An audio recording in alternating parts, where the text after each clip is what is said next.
Welcome back. You're still tuned in to News and Views with myself, Salailo Makwidiri. We are going to be switching gears now to a very, very important conversation. The humanitarian crisis out in Gaza continues to intensify, and international solidarity movements are continuing to attempt to break the blockade. But they're once again making global headlines, and I'm sure you've seen it everywhere on the internet, especially the global Sumud Flotilla. We know all about it. It's a wonderful civilian-led maritime effort, a mission involving activists, medics, and humanitarian volunteers from dozens of countries from all across the world. And they've reportedly faced interception by Israeli forces in the Mediterranean, with organizers claiming contact has been lost with several vessels.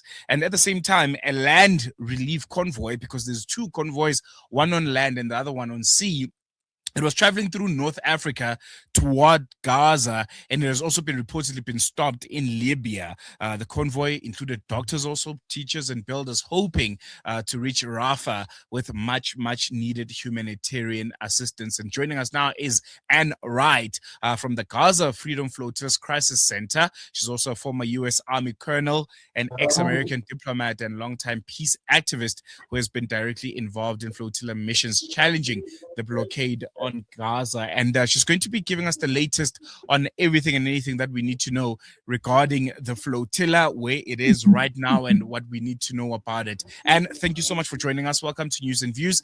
Really appreciate you giving us your time. Thank you so much. It's a pleasure to be with you under sad circumstances. We have the Gaza flotilla, as you mentioned, has almost 60 vessels in it, nearly 500 people from 45 countries around the world who say no to the genocide of Israel and the United States and other complicit countries. The genocide in Gaza, say no to the ethnic cleansing that's going on in the West Bank, no to this destruction of southern Lebanon, and no to the attacks on Iran. So this flotilla is very, very important. And as frequently happens, the Israelis don't like these flotillas. And so this morning they intercepted our flotillas, and at this moment we have we're not quite sure how many vessels have been taken by the Israelis yet. It looks like it's about 17 at the moment, but we've lost contact with many of the vessels, and we kind of assume that they're probably being taken, but we don't have confirmation of it yet. But it's another one of the times where the Israeli government just says, we don't want to have anybody interfering with our genocide and our blockade of Gaza. And I think it's very, very important to note what actually you mean by intercepted. Does it mean these vessels are being turned back, or, they've been captured and the people that, were inside these vessels are ultimately, arrested, or, they are captured, as is always the modus operandi, as we've seen with previous flotillas? Is this the case also? Are people being captured? Are they being kidnapped, arrested in international waters? Yes, indeed. These people are being kidnapped in international waters, 250 miles from Gaza, kidnapped, taken against their will to a place they don't want to go. Right now, it's on a prison ship. They're all being taken to a large cargo vessel that's been turned into a prison ship, similar to the ship that took people off the flotilla as it was approaching Crete about 2 weeks ago. Then that prison ship, we understand, may be taken to Ashdod, Israel, and then people will be processed, arrested against their will, put into Israeli prison, and ultimately deported, merely for the fact that they are saying to Israel, this genocide of Gaza must end, and we as citizens of the world with a conscience cannot let this go unnoticed. And it's an effort to bring international vision and look into what Israel is doing. We're also getting reports that there's a parallel land convoy that's traveling through Libya at this current moment. It has also been halted from the reports that we're gathering. Is there coordination between the maritime and land solidarity missions? Yes, there is coordination of the two. The land convoy started out in Tunisia. and has 250 people on it with ambulances, all sorts of aid materials, and it's gotten to one area of Libya and is being stopped.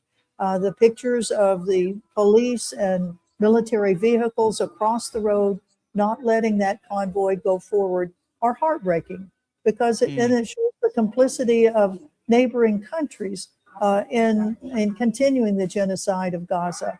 And it's heartbreaking to know that people are taking the time from both on the land to drive across North Africa to bring humanitarian assistance to people in Gaza, as well as the people on the ocean of the Mediterranean Sea that are taking vessels to try to break this blockade of Gaza and bring materials, medical things, food products to Gaza.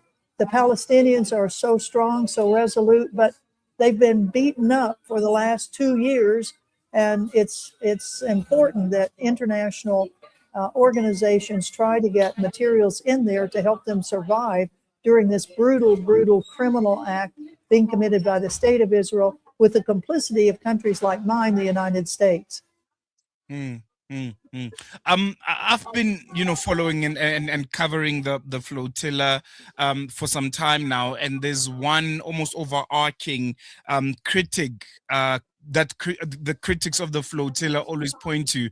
They usually say that these missions are largely symbolic and are unlikely to change realities on the ground for the people of Palestine. What do organizers hope to achieve politically and humanitarianly with these missions, considering the fact that time and time again they get intercepted, they never reach shore and reach Gaza, and it's almost the same script, just different characters almost each and every year? Well, it is one method and one mechanism, and you're right. I mean, it isn't since 2008 that naval vessels have actually gotten into Gaza, and we've been doing this for 18 years, since 2008. And the conditions in Gaza just keep getting worse and worse and worse. And we, people of conscience, this is just one small sliver of what international activists do around the world. I mean, people are in their parliaments, they're in the streets, they're having all sorts of demonstrations.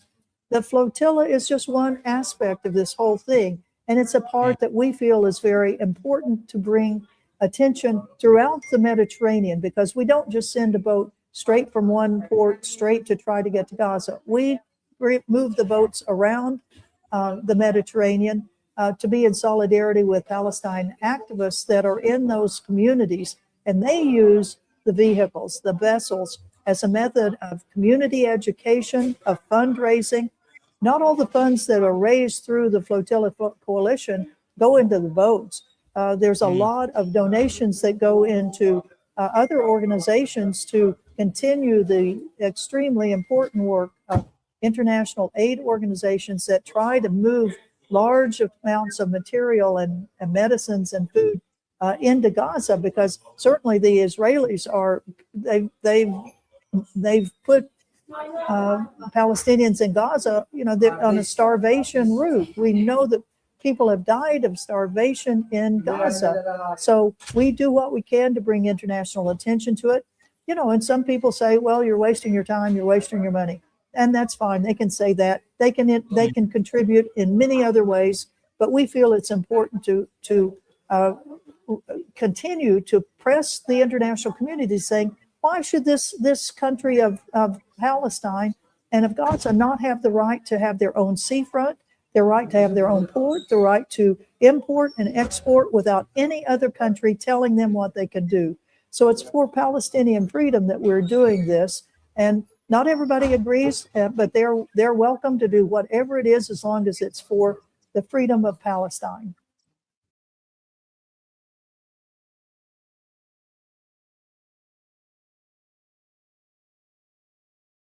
As a mother, all I can really do is make sure they have all they need to perform at their best. That's why I choose to include Sunfoil triple refined pure sunflower oil with every meal I make. Naturally cholesterol-free and approved by the Heart and Stroke Foundation as part of a balanced eating plan. So whether I'm cooking, frying or baking, I know every dish will be a wholesome one. Sunfoil, now we're cooking. Qurbani is an act of worship, a sacrifice made for the sake of Allah. But for some families, it may be the only time all year they are able to have meat. A simple meal, shared, remembered, longed for. This Eid, your Qurbani can reach them. From just 1,300 Rand, you can provide Qurbani meat to families in over 30 countries. Make your Qurbani count for them. Give Qurbani, give love with Islamic Relief.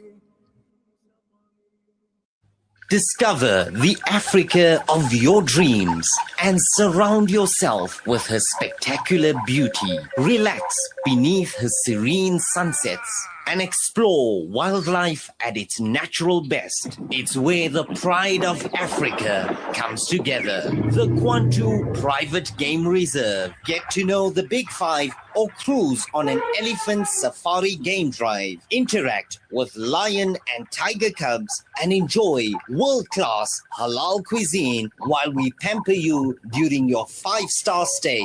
Indulge in the true African experience. For reservations, call now on 042-203-1400 or visit kwantu.co.za. The Kwantu Private Game Reserve, the place of gathering. Africa. Give the gift of clean water with Africa Muslims Agency. With every water well or borehole you donate, your drop becomes a river, reconnecting communities to nourishment, education, dignity and empowerment. Sponsor a water well for 17,000 Rand in Africa or a borehole for 65,000 Rand in Afghanistan or Africa. Quench the thirst. Reconnect the soul with Africa Muslims Agency.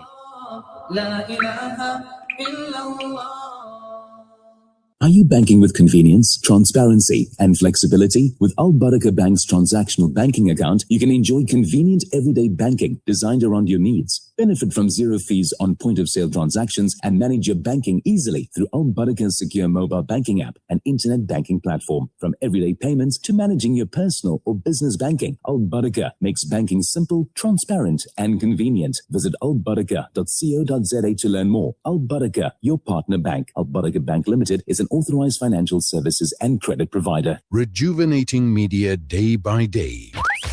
This is Salam Media.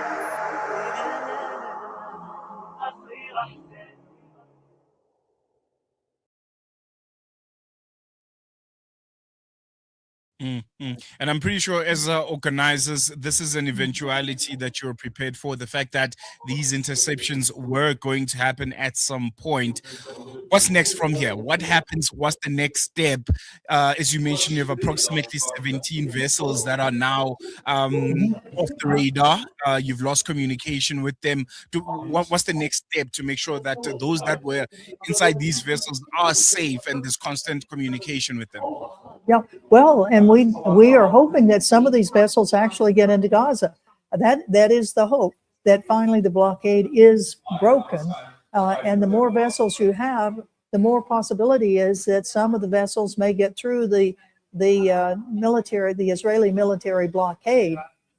It's tough because civilian vessels up against military vessels, that's a tough one. But that's what resolute international citizen activists are willing to do. And yes, we've lost communication with some. The Israelis have torpedoed, not with an actual torpedo, but they are sinking some of the vessels that we have. We have several that are already sinking. The people have been taken off of them. The Israelis just leave the vessels adrift as dangers to international commerce on the high seas. So they're breaking laws on every aspect, not only a blockading of Gaza, but the treatment of people in international waters, the dangers to maritime navigation by leaving vessels unoccupied and just floating around. So Israel is in no way complying with any international law, which we've known that for decades. Speaking of international law, the Israelis argue that this naval blockade is necessary under international law. They're saying it's for safety reasons. How do you respond to that? Well, I think by international law, no other country has the right to blockade another country, and that's what Israel's been doing forever. I mean, of all nations, Israel to talk about compliance with international law is the biggest joke in the world. Israel doesn't comply with any international law.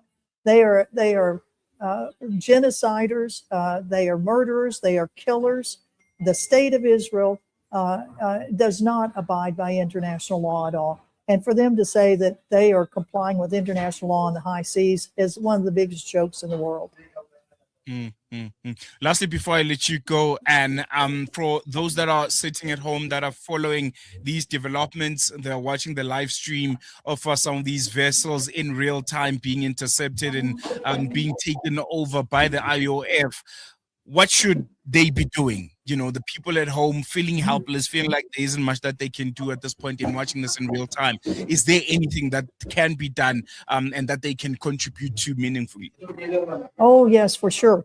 They can go on the Global Samud Flotilla website, as well as the Freedom Flotilla website, see the nationalities of the people that are on there, call the embassies in Israel, just demand the release of these people, to call the foreign ministries, to go to your parliaments, to go raise a stink with all of the government officials, many of whom are being compliant with Israel. So it's time to really put pressure on them to say no to what Israel is doing. That plus solidarity with the Palestine solidarity groups that are already in your communities, and support the Palestinian communities all over the world. And thank you so much for asking us to be with you. No, most definitely. And Wright, thank you so much for joining us. We'll continue to follow the Freedom Flotilla quite closely because it's very, very important, especially for us here in South Africa. There's a lot of interest and there's a lot of support coming from our end. Really appreciate you giving us the time. Thank you so much. Thank you. Thank you. There you go. And Wright, ex-American diplomat and long-term peace activist who has been directly involved in flotilla missions. And yeah, giving us the latest there of what is almost expected when it comes to the Global Samud Flotilla. The fact that there will be those interceptions, there will be people that are kidnapped in international waters, there will be people that are tortured, that are abused, simply for trying to raise awareness, to try and break an illegal blockade that is killing thousands and thousands of innocent children, men and women in Gaza. As I mentioned, we'll continue to follow the flotilla quite closely. You can head over to our YouTube for the live stream of the flotilla, at least what remains of some of the boats who we all hope and are waiting with bated breath that they do reach Gaza and break this blockade.